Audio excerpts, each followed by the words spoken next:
Assalamualaikum warahmatullahi wabarakatuh. Kembali lagi bersama TS Channel, channel yang menyajikan informasi, edukasi, kisah, dan misteri di belahan dunia ini yang mungkin belum terungkap.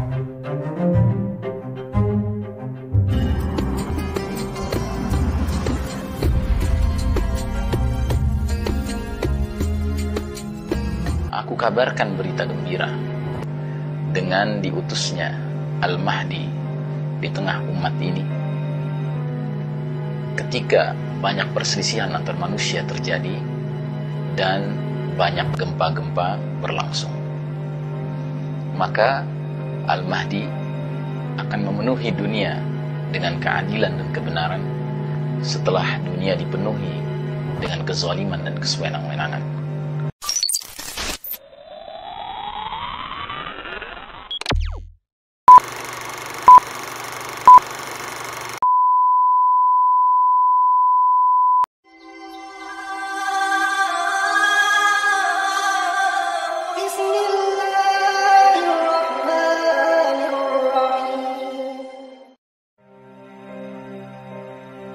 Dia akan mengisi dunia dengan keadilan dan kejujuran setelah dunia diselimuti dengan kezaliman dan kesewenang-wenangan.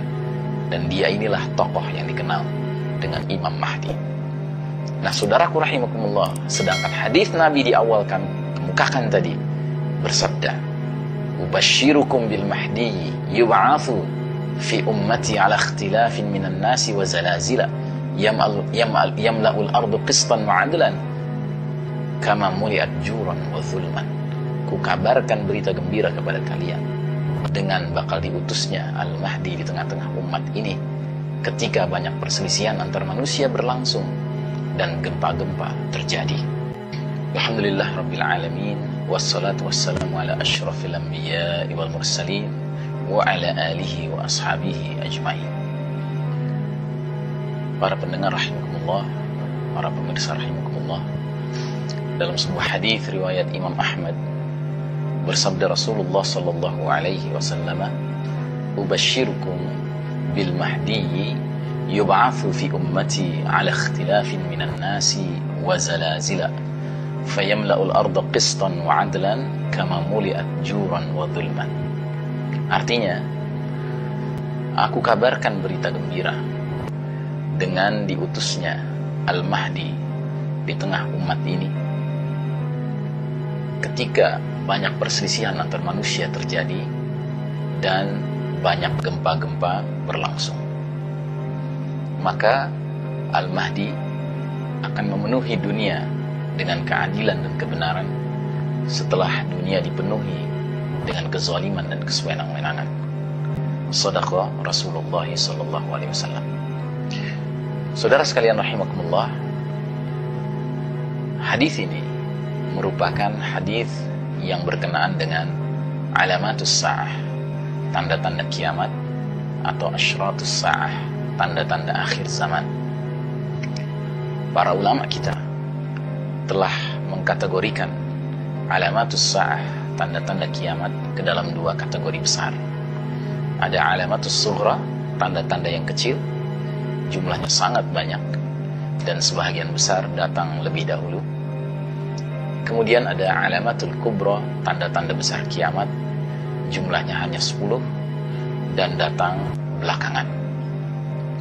Nah, saudaraku rahimakumullah, ternyata tanda-tanda ini sangat penting untuk kita cermati, mengingat bahwa dengan kita mengikuti tanda demi tanda ini berdasarkan nas hadis yang sahih, niscaya kita akan memiliki kesiapan untuk bersikap dan bertingkah laku sesuai dengan tuntunan ajaran Al-Quran dan Sunnah.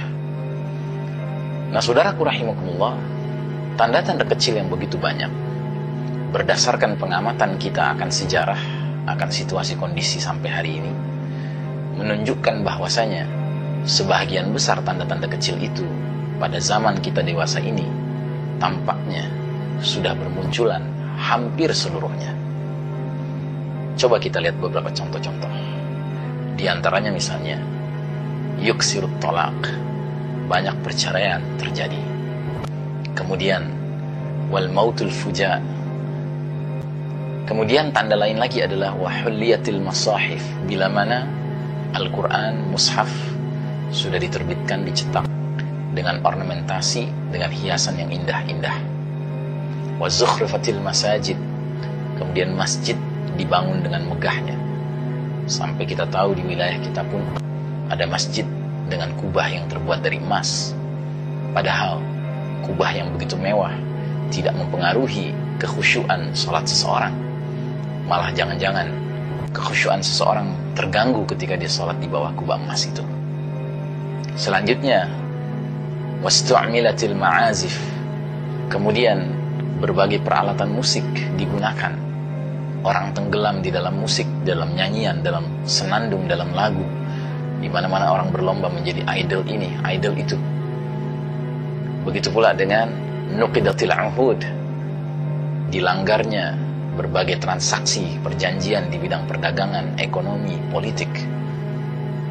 Semua tanda-tanda ini sekarang dengan mudahnya kita bisa menemukan contoh-contohnya di seputar diri kita. Baik dalam skala lokal, nasional, maupun dalam skala regional, mundial, mendunia.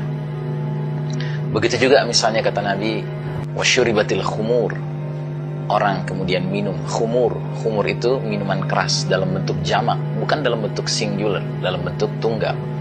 Kalau dalam bentuk tunggal disebutnya khamr, kalau dalam bentuk jamak disebutnya khumur. Begitu pula dengan tanda berikutnya, fakhsyuz zina, bila mana perzinahan sudah menjadi perkara yang mudah ditemukan. Begitu juga dengan waktu minal khain, orang yang bermentalitas khianat, dipercaya, diberikan jabatan, dijadikan pemimpin. Sebaliknya wa khuwinal amin, orang yang bermentalitas amanah malah dikhianati, dituduh sebagai penjahat, sebagai koruptor, sebagai teroris bahkan.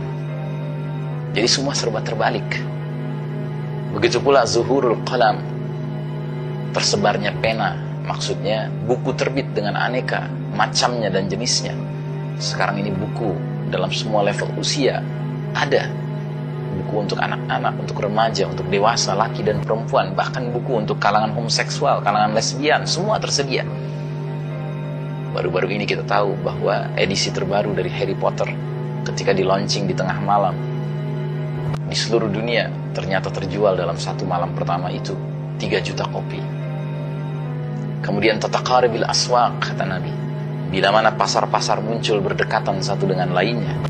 Dan kita tahu sekarang bukan rahasia lagi, sebuah mall berdiri, di sampingnya mulai dibangun sebuah plaza, di seberangnya dibangun sebuah mega market, hypermarket, di mana-mana pasar. Kemudian belum lagi tanda kecil yang fenomenal, yaitu istighfafun biddam, bila mana penumpahan darah dianggap sebagai perkara yang ringan.